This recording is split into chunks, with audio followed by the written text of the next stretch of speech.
Okay, now we're on our next part, which is we have our dough proved, which you've already seen proving. We have our tray. As we like to make flat focaccia breads, we use a large, shallow tray. Good to use a little bit of pomace oil, which is the third press from the olives. Now that we've wiped down our oil tray, we take our dough using our Scotch slice, which is a key part to any bread making. Take out all of the dough from the mixing bowl, and there we have a rather wet mix, which will be very, very sticky.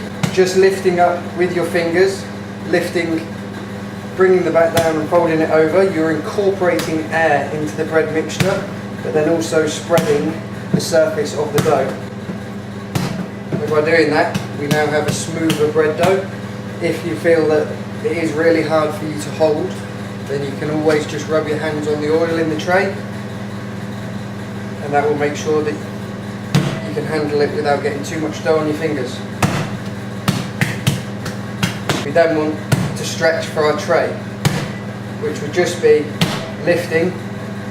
I know a lot of bread demonstrations will teach you how to knead and push the dough out, but in my opinion, that's very much the wrong way of doing things, because what you actually do is you stretch the gluten in the bread flour.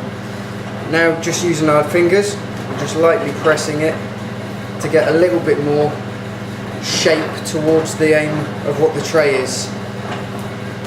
Now, as you can see, this is pretty much where we want to be. We're not filling our tray completely because we need a second proving stage. So we now allow this to prove up again, where it will rise quite a bit above the tray. When selecting the tray to make your focaccia bread, it's always very, very important to understand that the dough that you put in after knocking back will be half the size of your bread at the final product. So we now leave that for another hour, hour and a half. Then we dress it. We're going to use extra virgin olive oil, Cornish sea salt and some rosemary, and then we can let it prove and finish it off in the oven. The last stage.